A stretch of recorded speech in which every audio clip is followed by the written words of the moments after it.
This is Phil with The Voice Party. This week's episode has been brought to you by All Roads Overhead's Garage Door. Let's be honest, this is the Bay Area. If you even got a garage, you're doing pretty well for yourself. So if you want to upgrade your life, why not start what matters most? The garage door. Upgrade your garage door today and upgrade your life. All Roads Overhead Garage Doors. 510-375-8756. Upgrade your life today. Can I move it during the thing? Yeah. Don't move it while I'm recording. Whatever you do, don't bang it.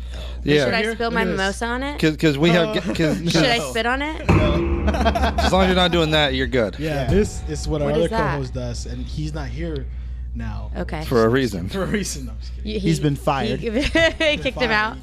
He keeps fucking with our sound. No, he thought I was going to be the guest, and he's like, I'm not coming in. He'll be back. He's doing the theater play right now. What's his name? His name is Gaspar. You might know him too, Gaspar Bernal. That's a very unique name. He went to Contra Costa as well. He did. Who didn't? You did? No, I read Richmond High. I knew. But did you go to Contra Costa after high school? I did for a semester. Okay. Yeah, that was it. I mean, right? Who didn't? Yeah, exactly. Yeah. Yeah. Nothing else to do is here, that, or games. I feel like you're not from here if you didn't do at least a semester That's true. Contra Costa. Or at least, had sex with someone there. Oh, no. That's right.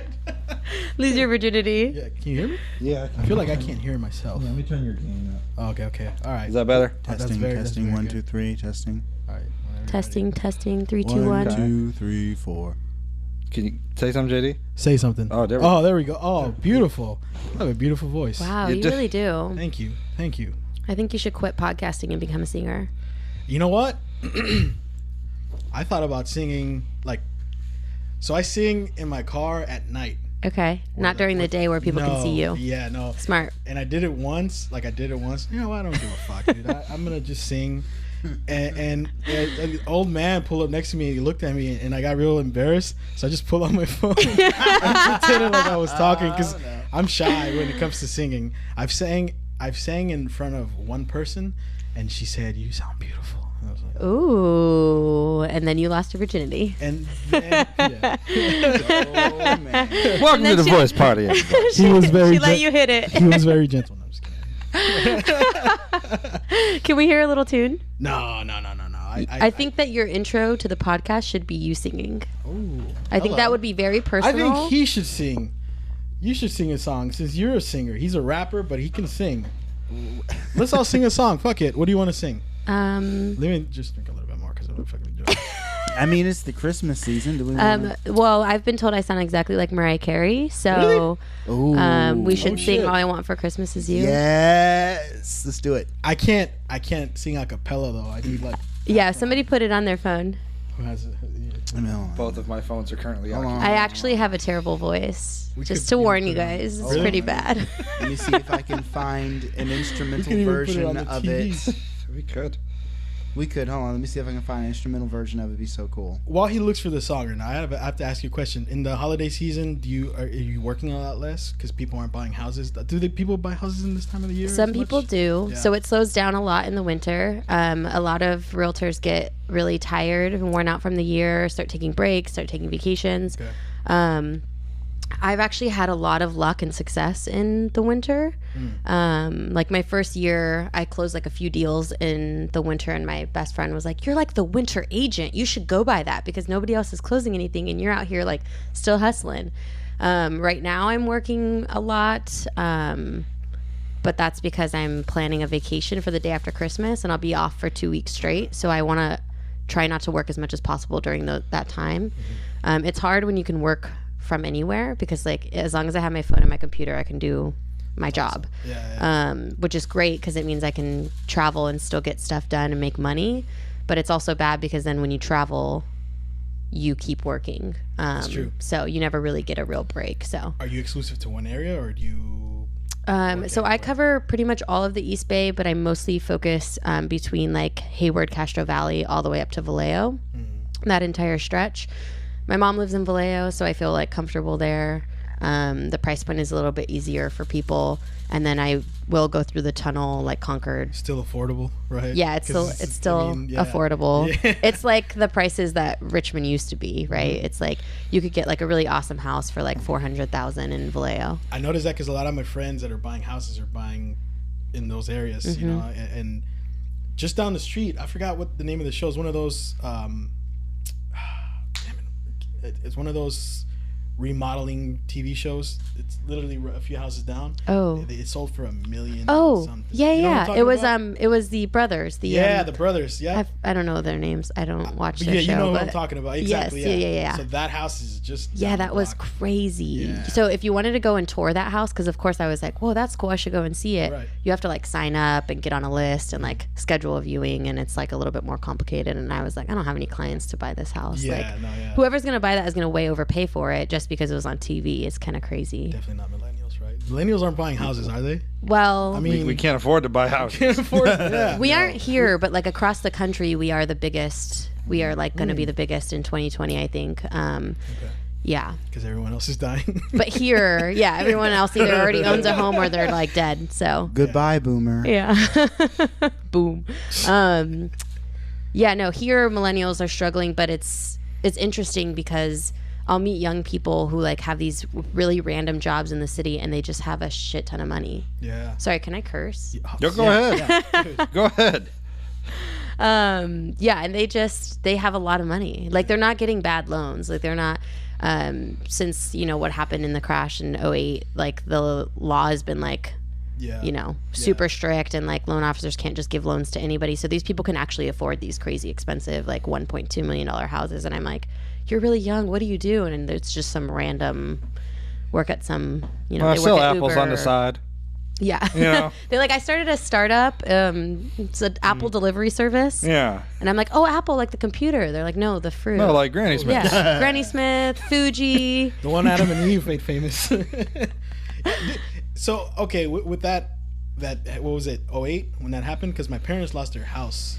Oh, I'm sorry to hear that. Yeah, It's because of hard. that. Yeah, and to be honest, I don't know exactly what happened. Yeah. I mean, Well, they were kind of just giving loans out to anybody. Uh-huh. So it was like to people who should not be buying houses at that time. Because when you get a loan, you want to make sure that you can afford those monthly payments, even if something happened to your job or whatever. So you need to have like a lot in reserves. You need to like, there's just a lot that goes into it. So they were giving loans out to like anybody, like strippers were getting loans, and they don't even have like, Parents. they don't have like qualified income, right? You can't see it on a tax. They're getting paid dollars at the strip club.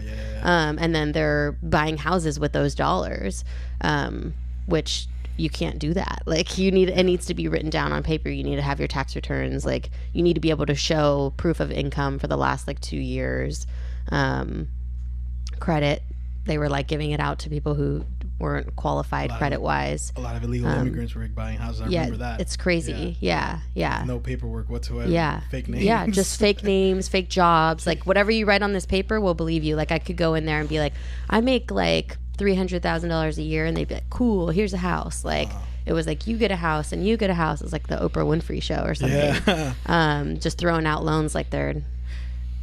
Did that kind of I don't know how to explain it. Did it kind of scare our generation home buyers? For sure. Yeah. Did you Yeah, get a lot of- everybody's a lot more weary, and not only did it scare like home buyers, home sellers, but also like the people who work in the industry, realtors, loan officers. I mean, a lot of people got out of the business at that time because that's all they knew how to do was to give out crappy loans.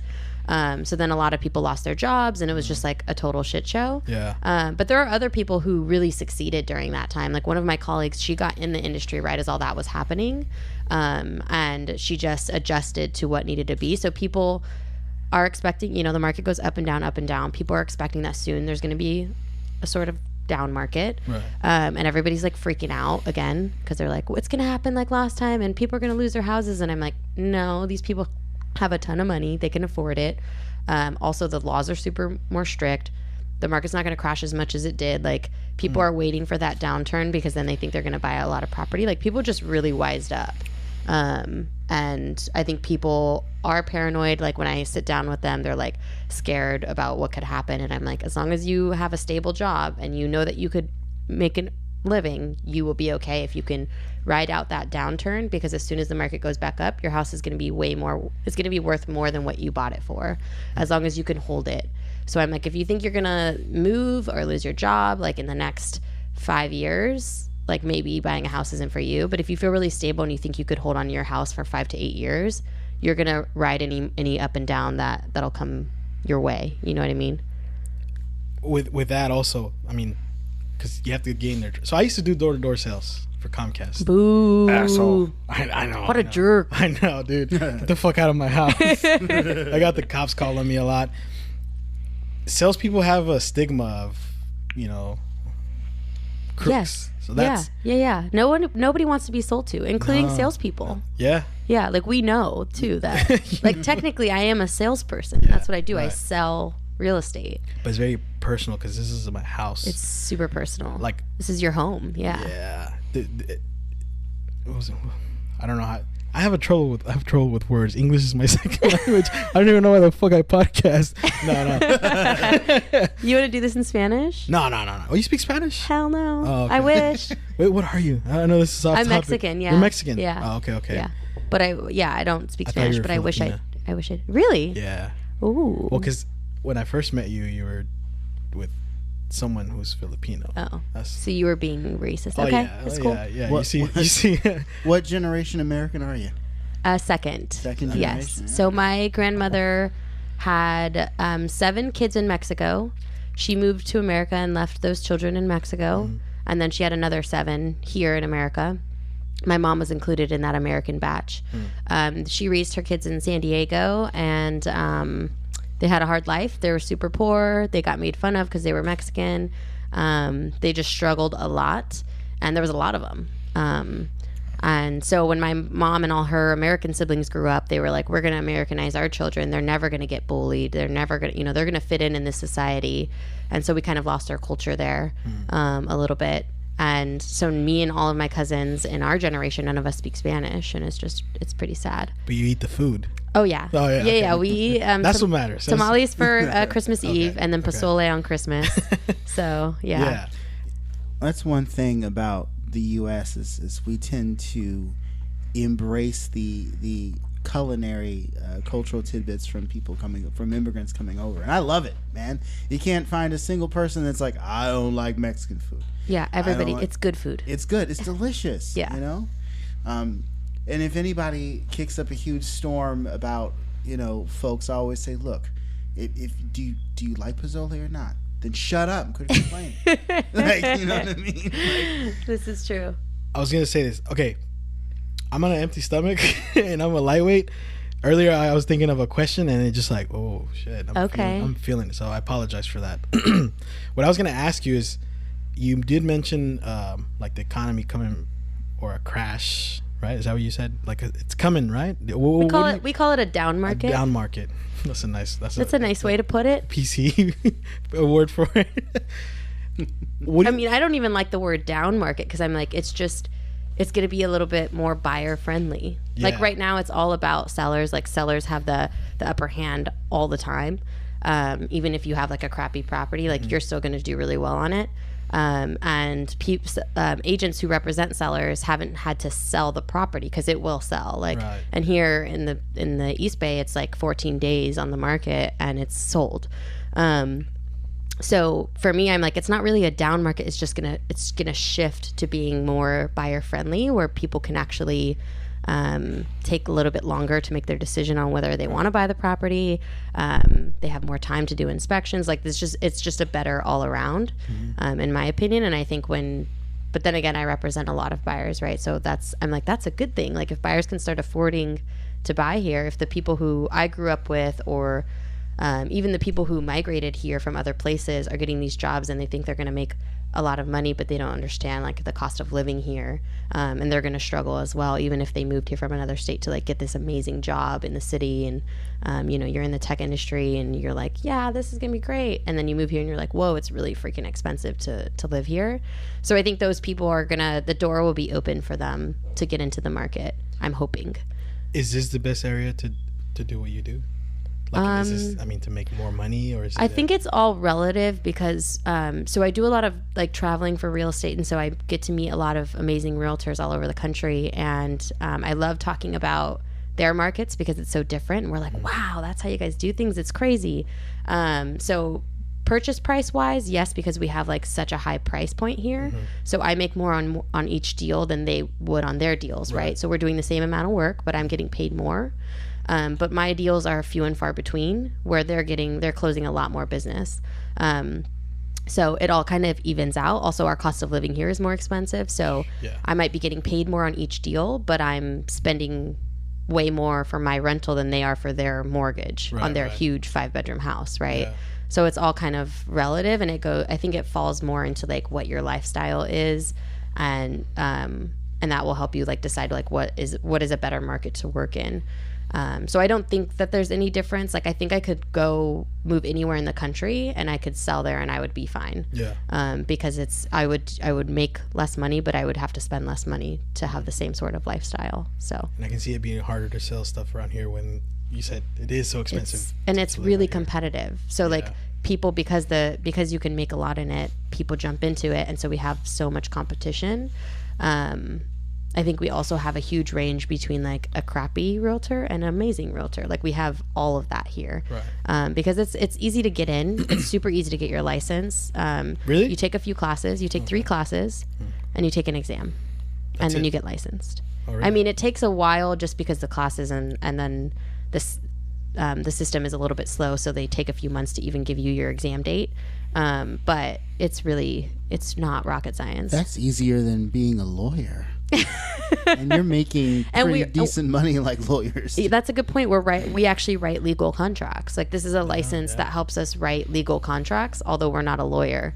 So it's crazy. Like, my broker used to be a lawyer, and then he was like, screw this. Like, this is really hard, and I'm not like making as much money, and I'm like on everybody else's time schedules. Like, I'm just going to become like a realtor. And so he makes a really good realtor because he knows all the legal mumbo jumbo like the back of his hand, right? Because he studied law.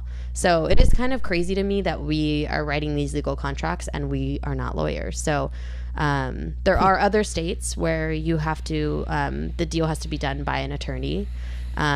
So I would be happy if the bar was set a little bit higher and it was a little bit more difficult to get in, because then we wouldn't have to deal with agents on the other side who aren't as prepared and competent. So there's just a huge range in our industry, and it's really interesting. You gotta hustle. That's the thing. Yeah. I mean, it's easy to get in. It's so competitive. I'm still, even if I think that, I can do better or I can represent my clients to a higher standard than some other realtors, the general population doesn't understand the difference because you don't know what goes into everything, right? So you're going into it blind. Somebody is helping you and representing you, and you don't know whether they're good or bad or what. Like, you have no idea until after the deal's done. Then you're like, well, that was hard. That seemed harder than it needed to be, or that was a breeze. So it's just. What's the longest you? Oh, go ahead. I was gonna say, at IOP Video, we make things pretty. We have a similar, or any video production unit, there's a similar situation. Most customers' first things they ask you is, well, what kind of camera are you shooting on? Are you shooting on 4K? Is it how high tech is it? Is the latest thing? Is it on a gimbal? You got gimbals? And the thing that most of them don't understand is having the most advanced camera is fine, but that doesn't. What you do with it. It's what you do with it. Do you know your angles? Do you understand how to mix audio for a commercial? If the person holding the camera doesn't know what he's doing, then you could have the cleanest of pictures, but it could still be garbage. That is so true. It's okay. So there's like this huge industry that sells to real estate agents, because we love to buy crap. We have the money to spend on it, and we think it's going to help our business. But I don't spend a lot of money on my business at all, because I'm like, it's not the systems that are going to make me. It's what I do with what I'm given and what I can afford to provide. So there's all these like back stuff, like, task managers and like client relationship managers and like all these things that help you be a better realtor. It's really important to use those systems, but it's also important not to rely on them, because like you're saying, it's not the camera, it's the person behind it, right? What they do with it. you also get realtors like jumping brokerages a lot when they're like, I'm not doing well. I think I should leave this company. This is so bad, blah, blah. And I'm like, it's probably not the company. Like, it's probably you. Like, you need to like get your stuff together. Like, you need to just be better. Because if someone's succeeding in it, they're going to be fine no matter where they go, because it is like an individualized business. It's not, nobody works with me because of what brokerage I'm with. You guys don't know. I mean, maybe you guys know. Do you know the difference between like Keller Williams and Sotheby's? Does that mean anything to you? Probably not. Yeah. You're like, no, are those places? What is that? Yeah. So I just pay my rent every month. Yeah. Make sure the lights stay on. Yeah. What I was going to ask you is, you were I don't know if recently, though, this year, right? The 30 under 30. Yeah. Oh, so fun. I want you to talk about that. So amazing. I don't know what that is. So I explain that. Yeah. A lot of people don't. And honestly, it probably doesn't matter to most people. But in our industry, it's like really highly respected. And it's a huge honor. Mm-hmm. So every year, Realtor Magazine, in conjunction with like our National Association of Realtors, and like there's like this whole behind the scenes like political stuff that goes on with real estate. A lot of it is like boring to the normal person, but like I really nerd out on this stuff. So every year they release 30 realtors under the age of 30 in the country who are just like killing it, giving back to the community, like doing really well in their business. Maybe they have like a really special story, or they're unique, or like there's something about them that makes them like one of the top 30 realtors under the age of 30. So I got this year. I'm 29. I had one more chance to get it. So I was like, oh my gosh, this is like, it was something I really wanted. My broker told me about it like as soon as I got licensed. And he's like, you're going to get this. And then I'm like, yeah, I am going to get that. Okay, what do I need to do? Like, let me start working on this. So basically they announced the 30, you get hundreds and hundreds of applicants. They narrow it down to 100, and then you have people vote.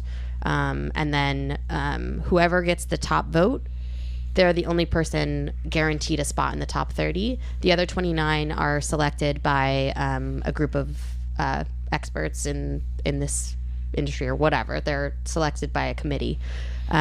So I made it to that 30. That was awesome. The cool thing about it is like being connected with all of these other realtors around the country. So this has been going on for 20 years. They've had this kind of, honor. And so every year there's like a conference you can go to where you meet up with the other 30s that have won this like at some point in their lives. So now you got people who won it 20 years ago, and they're like, I started a company. I make like, $1 million a year. They're like killing it, picking right? Their brains, and I'm like in the room feeling like, what the heck am I doing here? Like, how did I get here?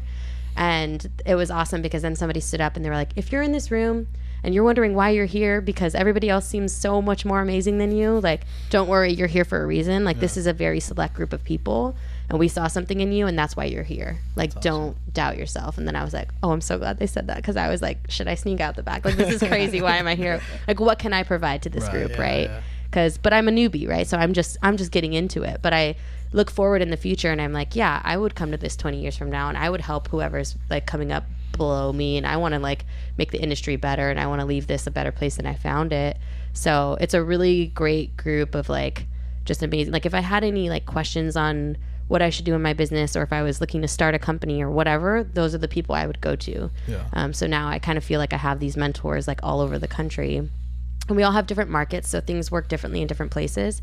But it's really cool to like steal ideas from somebody who's doing something in another market and then bring that over here and use that in our business. So it's like, it's been really fun. Real estate agents Illuminati, essentially, right? Yes, but don't tell anybody. This stays between us and every listener on your podcast. I'm sorry. I'm feeling it. I got you a little tipsy. Yeah, dude. I'm sorry for bringing you mimosas. Nah, this is great. I drugged you. I think it's only because I'm in an empty stomach. So, but I'll be all right. What I was gonna ask you is, what's like the biggest mistake you see in especially millennials when the whole home buying process? I think not seeking out help really early on, like even before you're like thinking you can afford it. Like it starts as like a little seed, and you're like, wouldn't it be great to buy a house? And then you start saving, and then you start working on your credit, and you're doing all of these things, but you don't have anybody in your back pocket like telling you what to do or how to do it, or like giving you advice. So I think starting with a professional early on is best, and then you build that relationship so that when you get in the thick of things, you already have somebody on your team to help you. You have somebody that you trust already, that you feel like you're comfortable with. I like to become like friends with my clients, because I'm like, we're going to spend a lot of time together. We better freaking enjoy this, right? Like, let's get cozy up in here. Don't be in a rush. Yeah, don't be in a rush. Like, start early. It's never too early. And the other thing is, a lot of young buyers don't know, or buyers in general don't know, that they don't pay my commission. As a buyer's agent, the work that I do for you is completely free on your half. The seller pays for both agents' commissions. So it comes out of their proceeds from the sale. Say they're making like $400,000 on that sale. They're going to pay a certain percentage to me and to the listing agent, the seller's agent on the other side. So representation for a buyer is completely free for them. So you should care about who represents you, because we're all getting paid the same. We're getting paid 2.5% of whatever the purchase price is, typically. Sometimes it's 2, sometimes it's 3, but for the most part, we're getting paid 2.5% of the purchase price. So that's the same whether you have me or you have some other agent or whatever. So I think being picky on who you, and I tell my buyers this too, when I meet with them in person, I'm like, hey, don't just talk to me, like go interview a bunch of different agents and like find somebody who you like and who you trust and who you feel like is going to keep it real with you. And because we're all going to get paid at the end of the day from the seller. So like you should really decide who you feel like you want to work with. Please don't go to any other agents. Please don't. Yeah, I know. I'm like, but by me telling you this, I'm tricking you into working with me. Yeah. Yeah. But no, that's a part of like, being the upfront and honest. It's like, if I'm the one who's supposed to have this business, it will happen for me. Yeah. I don't need to throw anybody under the bus, compete with anybody, keep things from people. Like, I think even just putting that up front, it builds trust between us, because they're like, oh, she's telling me the truth. Right, yeah. And so who are they going to work with, right? If they meet with another agent, that agent's probably not going to tell them that. Smooth and then they're going to be agent. like, Felicia kept it real. Yeah. Like, I'm going to go. Yeah. Yeah, exactly. And when you're dealing with a crook. You should know. Well, some people don't that's true. know. Yeah, that's true. Some people are gullible. And clueless. Yeah. Yeah. What made you get into this? Because I had a friend who was a real estate agent in the city, and she told me she had a really bad experience growing up where her parents lost her house, and ever since then she wanted to go on this like mission to help people. Mm-hmm. For you, what was it that? Because it's a hard job to do, dude. Like It's pretty hard. Yeah. Well, we don't know when we're going to get paid. Yeah. So that's really hard. So you have to trust that you're going to do well. You're a because hunter. yeah, you have to go out and hunt the business. Like if you're not closing deals, you're not getting paid. And we might work, 50 hours in 1 week or something crazy, and then nothing comes of it, and you're like, wow, that was a waste. But so it's hard. It's not for everybody. I think it's for people who like really believe that they're going to do well. You have to have a lot of like confidence. And but back to your question, I have a similar story. My mom struggled when she bought her home in Vallejo. She went through multiple realtors. One of the realtors even yelled at her. Like, people were being super rude. And honestly, that's kind of how it is sometimes at the lower price point. And this is still like to this day. She bought her house in 2009, so she got a killer deal. She's built a lot of equity in it. It's awesome. So I see that too. I'm like, whoa, my mom like made something of herself, right? Like she grew up dirt poor, like holes in her shoes, like struggling. And now here she is with this home in Vallejo, and like she's built some equity for herself, which is just amazing. And I see the power in that. So I want to help people do that. Also, my dad, he had this sort of unrealized dream to become a realtor. He couldn't do it because he had 3 daughters and he couldn't go commission based, right? Yeah. Like you can't do that. You can't just be like, I'm going to follow my dream and like, who knows if I'm going to make money, right? So he had to stick with his construction jobs and to support our family. And so when I found that out, I was like, whoa, like that's crazy. You just like gave up your thing because you had to take care of us. Because you guys were everything. Yeah, that's how it works, right? When you have kids. That's why I don't have any. Is that really? I mean, it's true for now. Yeah. Like I don't have enough right now to like live the life that I want and like raise a child. So yeah, I'm gonna put off on that for a little bit until. Because I get that question a lot because we're a big Mexican family, right? So everybody has kids. Yeah. And so I'm a freak of nature because I'm turning 30 and I don't have kids yet. Yeah.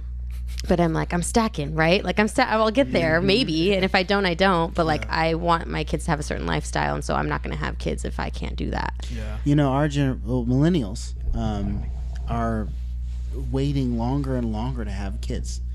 For various reasons, and you fall into that we're saving, we're stacking, I'm not there yet. Yep. It's because we see the apocalypse coming, bro. I don't want to raise my children into the world. You gotta have children so you can feed them to the zombies when the zombies come. That's my plan.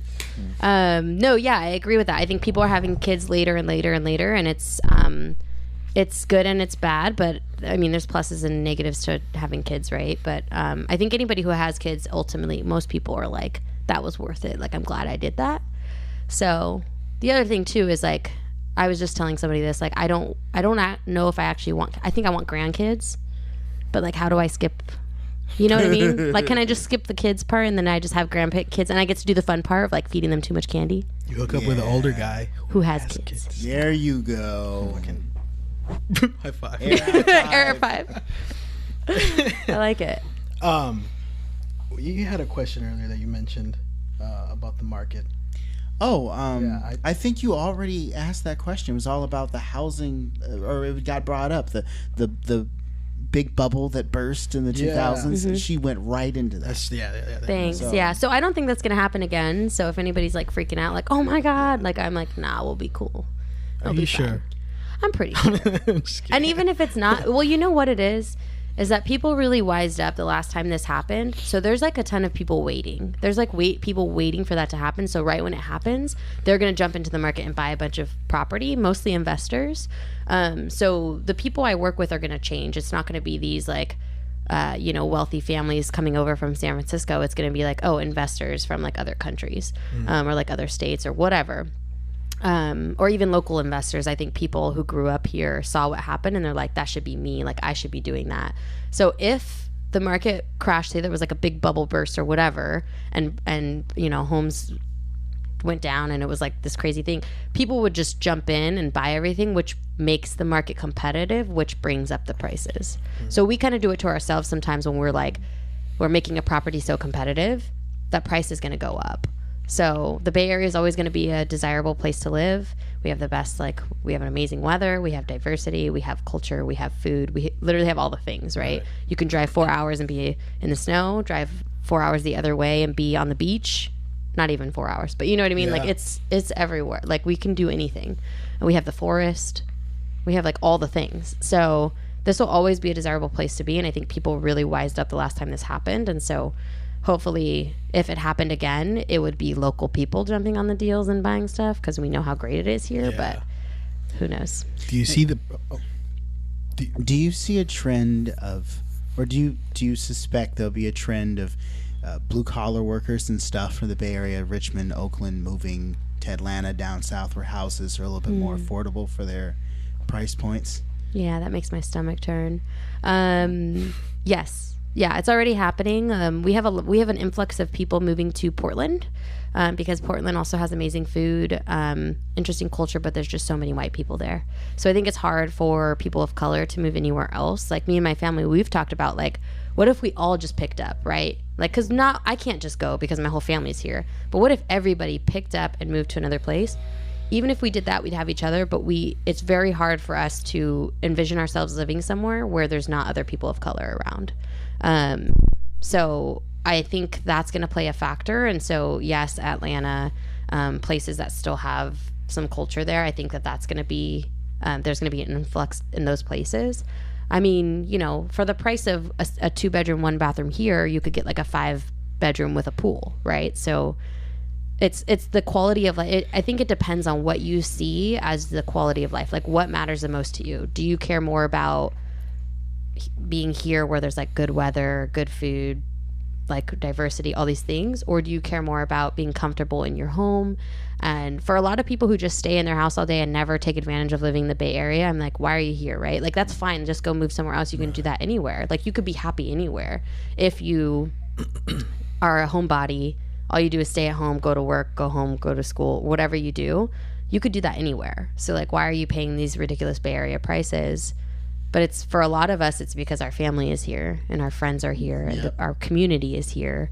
And so it really breaks my heart to hear people moving to other places But we have such a low inventory here, and we have such a housing crisis that is actually needed for people to move to other states in order to make it more affordable here. And that is sad. I grew up, like when I was in elementary school, kid from age 5 to 12, I was in a small one-horse town called Monticello, Arkansas. I'm sorry.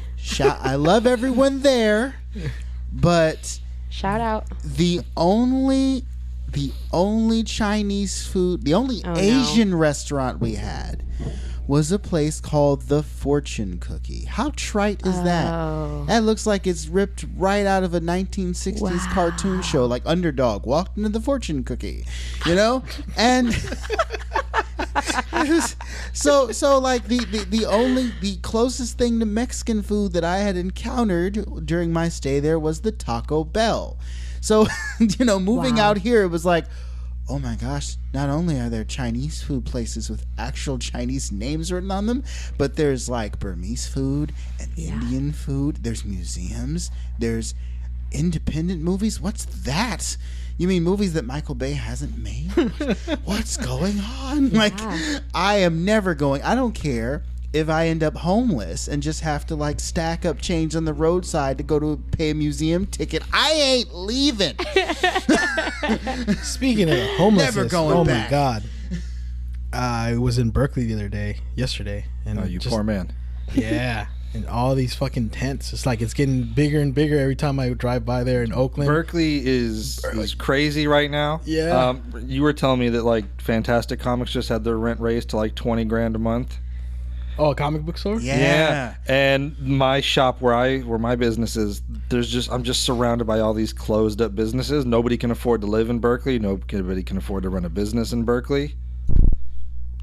But you know what the comic book store owner told me? He said, well, they had an agreement with the landlord. Said, well, if they can't find someone to take the place over in 3 months, and this was maybe a month ago or so, that they could keep the spot. And they're like, no one, and they were discussing how even though they had a backup plan on where they were going to go, a small little hole in the wall attached to the Trader Joe's on University, right? Like he said, look, we don't know what on earth someone's going to do here, that you can't establish a restaurant to generate that kind of money because they don't have the right setup. Like kitchen. There's no kitchen, there's no the electrical setup, and the that's gas going to and be all put that. on the tenant to build the kitchen. Right. The owner's like, if you want to make a restaurant, cool, go ahead. Add all these things to my property and make my property worth more. Exactly. And you pay for it. So they're like, no one's going to take this place over. I mean, maybe an Apple store. And I said, well, yeah, there's an Apple store on 4th Street. Do you really need 2?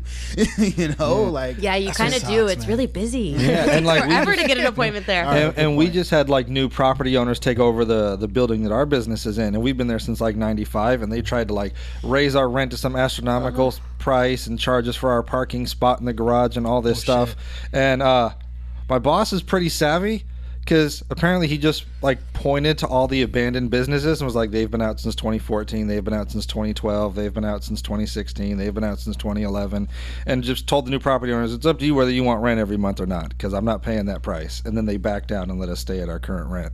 Wow. That's some gangster ass shit, dog. Good for him. Thug life. Sometimes you gotta confront greed head on. You know? Yeah. But it is crazy. These prices are astronomical. So that's what I see with all that shit going on, and doing what you do. You gotta be a fucking killer to be out there. It's hard, and it's hustling, you know what's man. hard too is like navigating the conversation. Like even being able to talk about this is difficult, right? Because we're talking about like tenants' pockets or landlords' pockets or my pockets or whoever. Like whose money are we talking about? And that's hard, right? Because I grew up being a tenant all the time. I'm still a tenant. I still don't even own, and I sell real estate here, and I don't own property. You mean you don't have 5 houses? I do not have 5 houses yet. No, but I grew up thinking like one of these days I'm going to buy like an investment property here with like a duplex or I want to buy like a whole condo building, right? Mm-hmm. But you can't really do that here anymore, because even if you had the money to afford it, the rents don't make sense. The money doesn't add up. It's kind of a terrible place to invest, unless you're going to just live in it. Just buy a house and live in it, because we have so many rent control laws here that really, really help the tenants. but it's helping the wrong tenants. Like there are certain people who we need to keep here, but there are also like there's like people who work at a tech company in San Francisco, been living in their place for 10 years, and they make money. Like they are stacking, and they're paying rent that they could afford from 10 years ago because it hasn't been raised because there's so many laws, right? So we're protecting the wrong people here.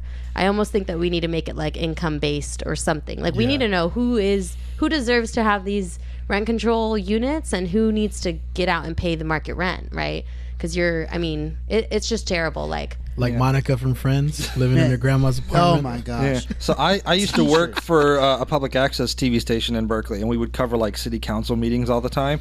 And when Alameda County was passing like all their rent control stuff, we were just there from like 8 to 1 a.m. just doing all these city councils. So I would hear both sides of the argument when they were trying to pass rent control. And a lot of the things property owners were saying is like, we're not greedy. Like our property tax is going up because the property value is going up. We're not charging more because we're greedy. We're charging more because our bills are going up. Yeah, so everything's more expensive. It's hard for them too. It like doesn't even make sense anymore to rent out what we're having is like people who can afford to buy here are buying property, but then they can't rent it out because it doesn't make sense. So now instead they're selling the property, and you have tenants who can't afford to move anywhere. It's a mess. So then they lose the property and it goes to the bank, and then and then now we're like, okay, well now what? They're going to put it on the market for even more expensive now. Right. It's worth more now, and so the only people who can afford that are probably the people who didn't grow up here. Like it's sad but true. That's why we're all leaving to Antioch. We're just like, fucking... I know. I'm like, do I have to work in Antioch? Yeah. Like, I mean, there's a lot of opportunity over there, right? There is. It's affordable. You have big houses. The crime rate's going down a little bit. You might want to check out Brentwood if you're thinking about going to Antioch. I have a copy of Brentwood. I think about that sometimes because, I want to buy a house, but when I think about where, and I look up Zillow very often. Yep. And I just kind of look around. I really think I don't know. I'd hate to move from this area. Like I really appreciate my parents coming from Mexico. All the way over here from Mexico. Like me, I wouldn't even move to Antioch. For a better life, you're like, nah, I'm good. Dude, I'm good. I don't need that 30-minute drive just to get, Oh, that's so funny. No, I mean, it's different for everybody. Like I have a client who's going to buy next year in 2020. She's been stacking for hella long. Young female. She's going to move to Antioch. And I'm like, I don't usually work in Antioch or Brentwood, but I'm like, I'll do it for you because like I like you and I believe in what you're doing. Like she wants to buy a big house where her family can live, her mom can live, like all this stuff. And I'm like, that's pretty dope. Like you're trying to start like a new thing for your family. I'll fucking drive to Antioch for you. But it's hard for us, right? Because like my price point is way higher out here, and I live in Oakland, and Oakland's prices are crazy. So I'm like, it's a good place to be in. But I'm actually hoping to work more like in Richmond, Vallejo. Even though the price points are way lower, it seems like the clients are a little bit like easier to work with, like kinder, or like just listen to me. Like in Richmond, because they know you maybe. I don't know. I think they maybe trust me because I'm from there. I don't know. There is a level of trust, right? That I get that in Oakland too because I live there. So it's like, okay, you live here, you know the market. Yeah. I do know it really well, but it's also the agents on the other side. Like the agents that are working in the lower price points are just not as top notch. So I think it's an important place to work if you do know what you're doing, because those are the people who need the representation, right? They've never read a legal contract before. They have no idea what all this mumbo jumbo is, and they need people who can break it down in like a layman's terms, like human to human, person to person. Like I just want to talk to you like how I would describe it to somebody in my family. That's how I want to describe it to my clients. And I think the people in Richmond and Vallejo, those are the people who need that the most. Because it's just harder to get, and then the agent on the other side is usually pretty crappy, and that kind of sucks because you have to work with them throughout the transaction to get it done, and it's hard to work with people who don't care about their jobs and who are just like whatever. It's like a $200,000 property, who cares? But yeah, I don't know, it's where it's most needed, so that's kind of where I'm feeling pulled, even though I'll have to do twice as much work because the price point's a lot lower. Right. So It's tough. I'll still take those $1 million houses though. Oh yeah. You ever work in El Cerrito? If I'm free, yeah. Yeah, actually, I'm closing one on Monday in El Cerrito. It's a 2-bedroom, 1 bathroom. Closing price of $785. Wow. What a deal! And everybody's like, "Wow, that's great! You got them a great deal." And I'm like, "I did get them a great deal What for El size? Cerrito. It's a 2-bedroom, 2-bedroom? 1 bathroom, 1 car garage." Yeah, it's kind of nuts. So everybody's like, "That's great! You did a great job for your clients." And I'm like, "Yeah, they're getting a good price in El Cerrito, but that's still absolutely absurd that you're spending $785 on a 2-bedroom house." That's the crazy. first offer that I ever put in for a client was for $1.1 million, and it was a 2-bedroom, 1 bathroom in Oakland. And this is Oakland. We don't have good public schools. This is like, we're not talking about Piedmont. We're talking about a 2-bedroom, 1 bathroom house in Oakland. I put an offer in for 1.1. It went way over. We didn't even get it. That's here. 801. Oh my gosh. Wait, how big is this place? Okay, so we got a 5-bedroom, 4-bathroom in Pinole, almost 3,000 square feet. The estimate is 800,000. And then 780. And that's in Pinole. 780 what? $785 in El Cerrito for 2 bedrooms. Right, so that's the price difference, and it's about a 15-minute drive from here to El Cerrito. That's fucking crazy, dude. And that's the price difference. Yeah. It's the same. Yeah. Like you're paying the same for a 5-bedroom here than you would for a 2-bedroom in El Cerrito. 5-minute drive, literally. Yeah, it's crazy. That kind of discourages some. It's discouraging. It's discouraging. Yeah. Yeah.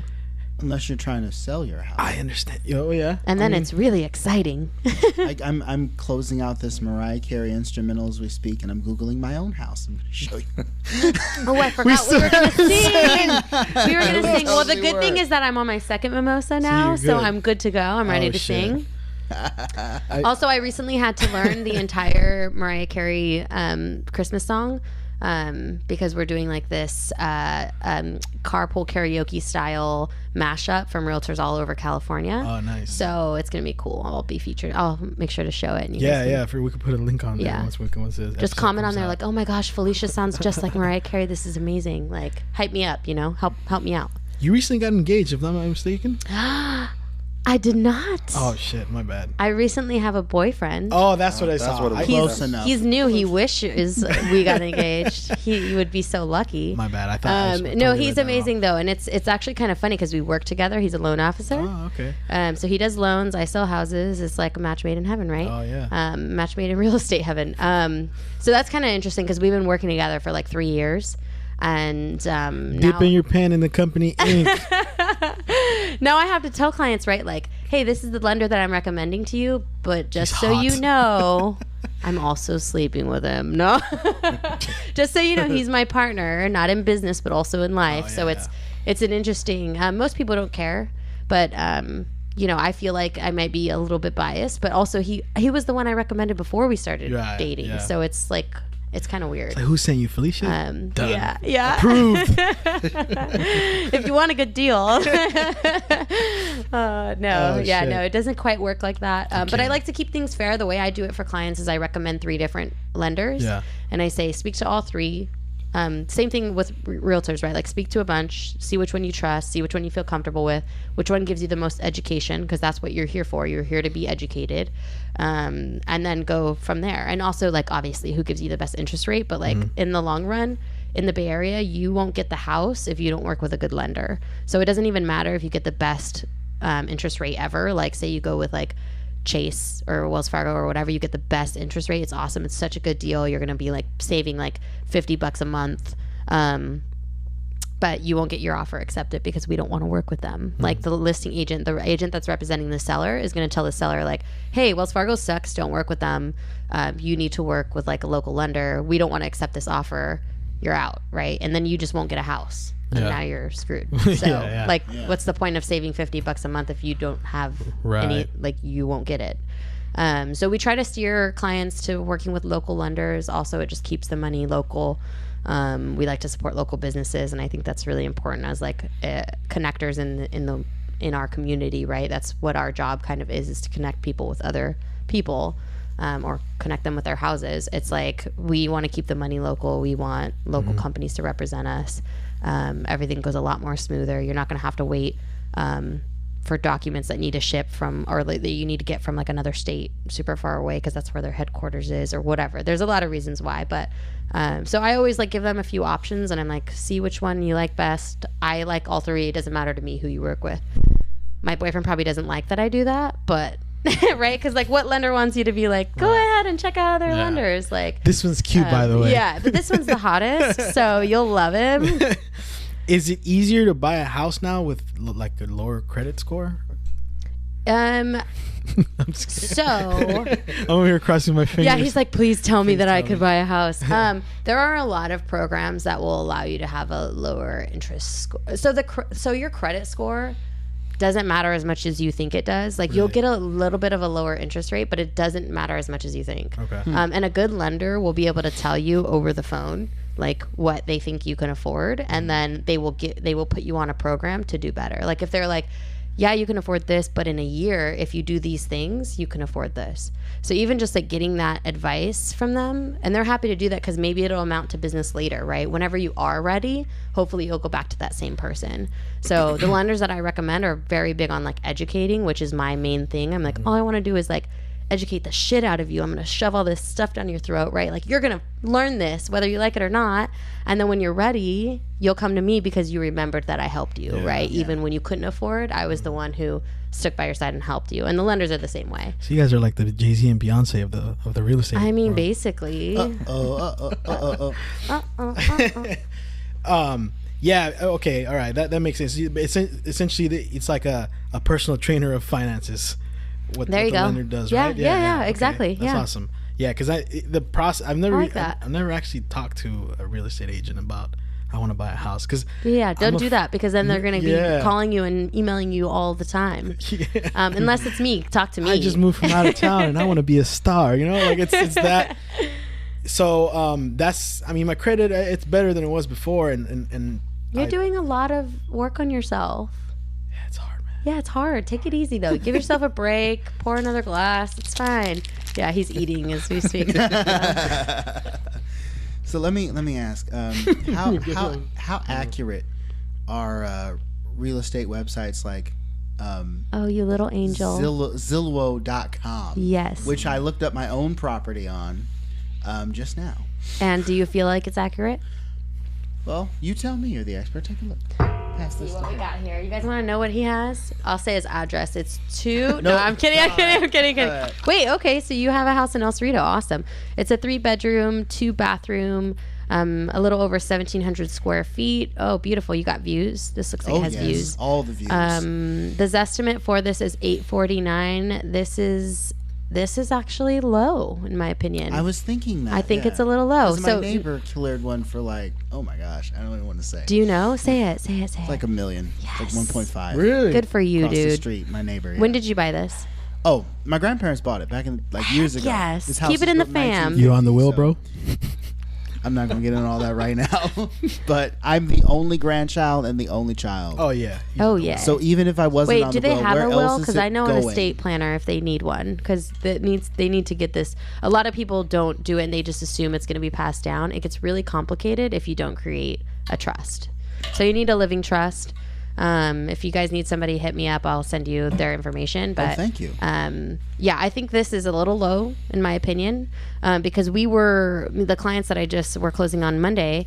Their top price was $850. That's how high they could have went. And we were looking at 2 bedrooms. And so you have a 3-bedroom, 2-bath. That's awesome. You will get more for that. We also have a study that my grandfather So sweet. carved out downstairs where we have our washer and dryer. So it's like a separate room in there. There's bookshelves and stuff set up. So if somebody wants to. I love that. Yeah. That is so sweet. There's like a lot of little touches like that people can add to their properties to add some value.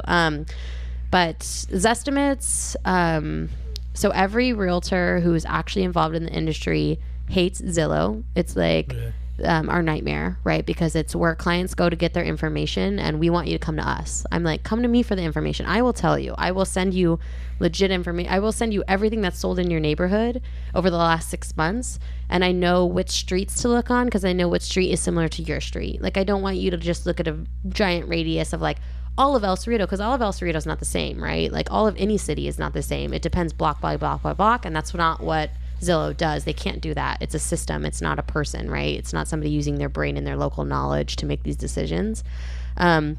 So those estimates are usually wrong, and that's hard because then we have to do work, right? That's making my job harder because my seller comes to me and they're like, my property's worth $900,000, and I'm like, sorry, boo, $850 at the most, right? So it's hard because now we're having to adjust their mindset to what we know the market is doing, because we are working in the market actively and locally, and like we're here, right? We're in it every day. Whereas Zillow is a huge company; they cover the entire U.S. That's my source. I'm sorry. No, it's okay. It's okay. But just when you get to that point where you're going to sell your house or you're going to buy a house, like just know that your realtor might tell you something different, and they're not being shady. They're being honest. Like it's just a system, right? It's like, it's an estimate. That's why they call it a zestimate, because it's totally an estimation. They don't actually know what's going on in your market. So I would say the Redfin estimate is a little bit better, but please don't also work with Redfin. Only you. Felicia, man. Yes. As the Ashanti song So goes, only something you. that I can provide of value is like, we have our own system that is like a home search site. And it links directly to my license number. So when you represent a seller and you're putting in the property stuff, right? You're like, it's a 3-bedroom, it's a 2-bathroom. You put in the address into our MLS system, the listing service. You have to select a button that says share it to all of the other things, like share it to Zillow, share it to realtor.com, like share it to these things. If that realtor doesn't push that, you're not seeing those properties on Zillow. Those just don't pop up. So if you're a seller and you're working with an incompetent agent and they don't put it on all the sites, which you should have it on all the sites, right? Because you want the most eyes on it. As a consumer, as a buyer, and you're going on Zillow.com, there's some properties that you just won't see on there. They just won't pop up for you, because you need to get a direct feed from our licenses. So we're the only ones who could see everything that's available on the marketplace. So I hook my buyers up with like a home search site thing. We have an app. It's like this whole, it's cool. If you like a property, I get to see what you like. You can write comments in there and I can see it without you having to text me or email me. So that's a little thing of value that I can add to clients. But at the end of the day, I say, if you really like Zillow and you're used to it, just continue to use that. It's fine. Just know that when we get to that point, I might be like, sorry, this is worth this, you know? Because I want to make it easy for people, and I don't want people to have to learn a whole new system. Like, if you're used to using Zillow, which we all are, like that's exactly what I used before I got my license. And you see what's available. I mean, that's the more important thing. Yeah, that's more important. Like, whatever's going to help you keep it easy, just do that, and it's fine. But what I see in another thing I forgot to mention is I see people like our age and our age group either buying houses in Antioch or completely restoring like beat up houses in the hood. You know what I'm talking about? Like those, like in North Richmond, there's a lot of new, like they used to be abandoned. Yeah. And now, is that something that you see as a... So this is true. I actually really enjoy helping people see a vision of like what a home could be. Because when you're representing a seller, you go into the house and you're like, we're going to make the most money possible. We're going to fix everything up. We're going to paint these cabinets. We're going to give you new countertops. And I will do that for sellers. Like, I'll go in and do all the work myself. Like, I will hire the contractors and I will hire the people to bring in the staging furniture. And that way we'll make more on the purchase price, and I'll make more on my commission, right? Because the house is going to sell for more, so I'm going to make more if I'm representing a seller. So to buyers, I say, try to look past all that crap. Like, you can do that yourself and save the money. You don't need to pay a higher purchase price just because you want all these things to be this way. You should just buy a crappy property, fix it up yourself. But there are certain things that I would be like to try to avoid. Like, you know, you don't want to do the big ticket stuff like foundation. Sometimes roofs can be really expensive if it's like super pitched. Just certain things like that. It's like you might want to avoid that if you're a first time buyer and like you don't have a ton of cash set aside to like do all these big renovations. But that is true. I think, you know, you look at places like North Richmond or East Oakland, West Oakland. Like, you look at the traditionally hood places, and you're like, you know, these properties are popping up and they're like looking really cute, and then you're like, but it's still in the hood, right? So like it's going to take a long time to get there. But what I say to those buyers moving into those neighborhoods is just be sensitive and be careful, because it's likely that there was a family that lived there that got displaced. something probably sad happened there where they couldn't afford their home. They lost their home. That's a sad thing. House is haunted. Yeah, or it's haunted, or somebody died. You know, like there's something going on. Oh, you get that a lot, I'm sure, huh? Oh yeah, people. So legally, let me tell you this: if you're a seller, you only have to disclose if somebody died in your house within the last 3 years. So people ask me like, did anybody die here? And I'm like, they didn't in the last 3 years. Like, but they probably did 10 years ago. Like, I don't know. Yeah. We don't know. We don't keep track of that. Like, and sometimes that's a deal breaker for people, which I think is hilarious, and I love that. But I don't care. Somebody could have died yesterday, and I'm like, cool, they'll hang out with me. You know, like, cool. They died at home. That's great. Like, that's good for them if they died at home. That's true. Usually. The reason I ask, it's funny Depends that on how. Depends on how, these guys run a horror anthology show, Frosted Mini Fears. So we're always including horror into the conversation. Ooh. See, the music video he brought up earlier was actually also used as an episode for our channel, Frosted Mini Fears, is not the Halloween special, but we were talking about possibly making it the Halloween special, but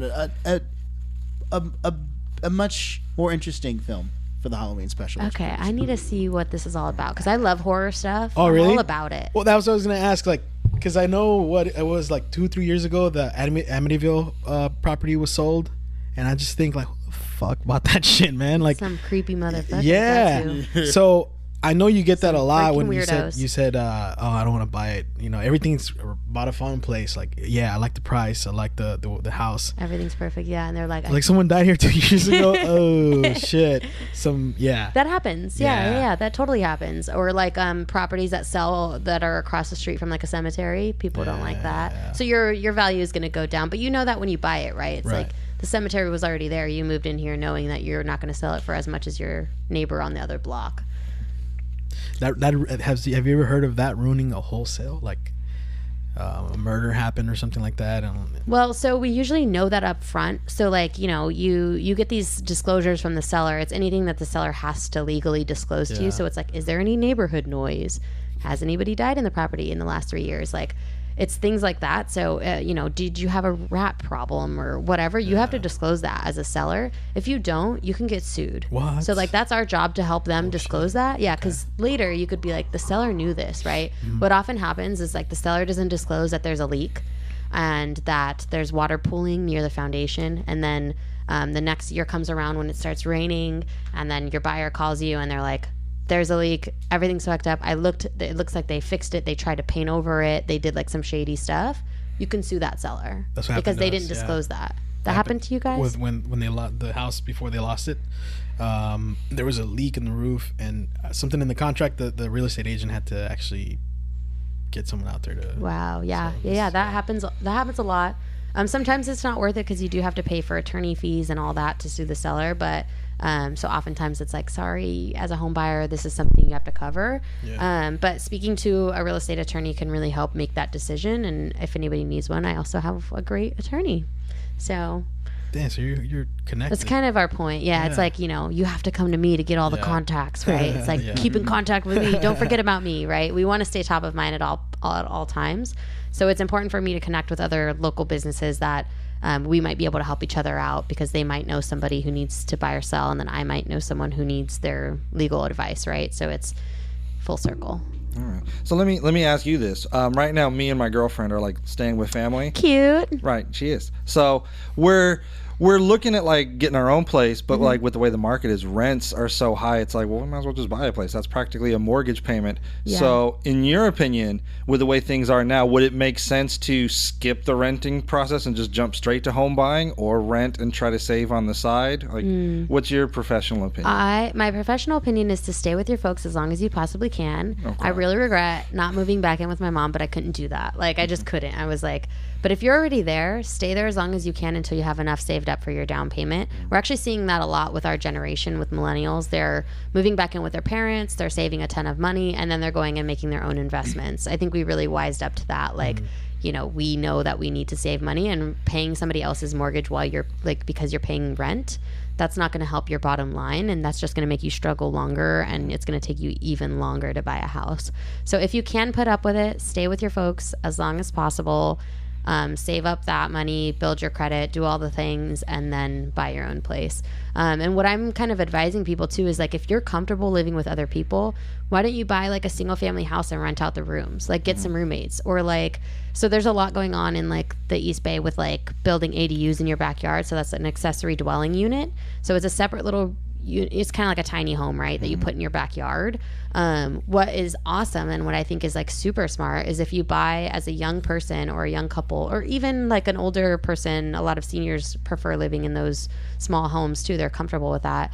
Buying like a single family house, say it's like a 3-bedroom, 2-bathroom, and then adding an accessory dwelling unit to the back where it's like a studio or a 1-bedroom little tiny home. Live in that one and rent out the main house, because the main house is going to build the most, the most rent, right? Because you can charge a lot for a 3-bedroom. Right. So renting out the main house, living in the small house in the back until you outgrow that, right? As a young couple, we're okay living in a 1-bedroom for a while. And then when you're ready to have kids or you need more space or whatever it is, moving into the big house and renting out the back house. We're also seeing that generationally with a young couple buying a home, building a house out back for their parents, or having the parents live in the main house and you live in the back house, and then you switch when they become seniors and you have kids. So I think in the Bay Area specifically, we need to get super creative with our living situations, because there's just not enough space here for how many people want to live here. So we need to make the room for them. We also, as a city, like each city needs to make the rules a little bit easier for people to build on their property. We have a lot of building restrictions here. It's really hard to get permits. Like everything is difficult. It takes so long. It costs so much money. So people just aren't building, and that's exactly what we need. We need people to build here. So like if you have a big backyard, like you need to do what you can to like build something in the backyard, because you can rent that out and that's going to be huge income for you.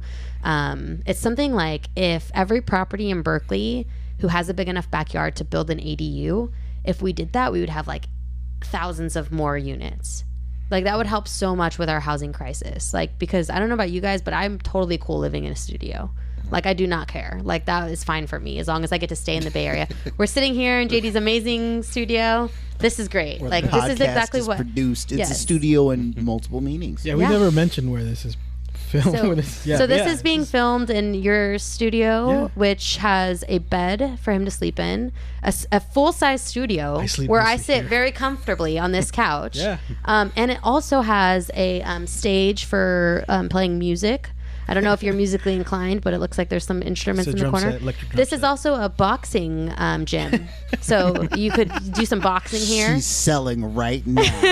See how good? It's amazing. I see you have double paned windows and a security gate. That is perfect. I get into some shit, so Don't forget the bathroom. The bathroom. You also yeah, I had got a little tiled bathroom floor. right Oh, you here. have a bathroom. Well, that's good. I'm glad you're not pooping in the yard. Right, Yeah. Not anymore. No. But yeah, living in a studio. I mean, I eventually would like to buy a house. Especially my parents are getting older. I got immigrant parents, so I can't really move out anyways, because I'm, they're. Yeah, immigrant parents don't have those fancy, like pensions or retirement plans. Yeah. So, for someone like me, I would need to get kind of a big, especially if I want to have kids. So that's why it's very complicated. It is complicated. Right now, Sounds like Antioch might be a good place for you. No, but touching on that a little bit, I think it's something like 80% of millionaires are first-time millionaires. Yeah. So if you come from a low-income family or an immigrant family, like you can make some shit happen. Yeah. Like 80% of those people out there who are millionaires, who have made millions of dollars, they didn't come from anything. So I don't want people to feel discouraged or like, shit, we got to take care of our family, right? Like we know we have to take care of our family. That's something that's like ingrained in, and especially us in our culture and Mexican culture, that's what you do, right? You grow up, you all just shift. It shifts who's taking care of who. And it sounds like you have that like top of mind, which is great, but it is stressful when you're in the Bay Area. Yeah, especially with the price of living. It goes up every day, food and yeah. If someone wants to get in touch with you by listening to the podcast, how can they contact you to ask you questions about buying homes? I know you gotta head out soon. Yes, my favorite platform in the world is Instagram. Mm-hmm. I love Instagram. I have a problem. Hey, so you can find me at Fel. That's FEL.MARES. That's my last name, or just search Felicia Mares. and I should pop up there. Or just look in your friends group and you can probably find me. You can also reach me on Instagram, but I mean on Facebook, but I might not respond for a while because Facebook is just like it's just a mess. It's MySpace now. It's confusing. It's I don't even know how to use it. I feel old. Really? I'm like, how do I even? Oh, okay. There's sometimes I get a message on there. I'm like, damn, I missed this. It was like 3 months ago. Like I don't know what's going on. So best place to reach me is on Instagram. Obviously email, text, phone call, whatever. You can go to FeliciaMares.com, FeliciaMares.com. Cool. You guys got any final questions? We're good? We're good? Oh, we're good. Yeah, Thank you very much for coming. Yeah, you got thank something you for else you want to coming. add? Thank you so much. Can I just say I didn't even know we were recording the podcast. Oh. We just started talking. This is amazing. I love your studio. It's super comfortable. Thank you for indulging me with some drinks. This has been great. Thank you for that. Thank you for inviting me. I love how comfortable you guys make people feel, and I feel very honored to have been here today and to chat with you lovely folks, and I hope I see you again, and hopefully it doesn't I don't even know how I know you, actually. It's one of those things. If anybody's from Richmond, you just know that you know people. Where is it? We went to school together? I don't want to say his name on the Oh, air. okay. But, everyone in Richmond has slept with someone in Richmond Yes. usually, and, you meet people, Yes, you do. It's So that's why I'm like, everybody looks familiar, right? But I'm Yeah. like, how do I know you? I don't even know anymore. But it's one of those things. Sometimes I see people on the streets and I'm like, I think I used to ride the bus with you every day. Like you just see people that you recognize. I've seen you at Port Mix. But I really appreciate what you're doing, especially for people who come from Richmond. I think it's really important to highlight that. And I want to encourage you to continue doing that, even if you feel like it's not going anywhere and it's taking a lot of energy and time and effort. I think it's super worth it because I think everybody who grew up where we grew up is very happy and prideful, and we love our community. So I think it's important that you're highlighting that, and I really appreciate what you do. Thank you. Well, I appreciate that. Usually we do this off camera so we don't get emotional on the air. Don't cry. No, I'm just kidding. But yeah, I appreciate it, and thank you for coming. I feel like we should rename the show to "People Teach JD Things," because I learned so much from talking to. So the moral of the story is, if you ever have questions, yes, start a podcast and just invite people on, so you can get free knowledge. Exactly. No, better than that. If you have questions, just listen to our podcast. Because you'll just learn everything you need to know. Right. Yeah. It's like, what is it? Paraphrase Jay-Z. We do that, so hopefully y'all don't have to do that. Aw. Love it. Doesn't get better than that, man. Thank you. We're out. Thank you. Thank you.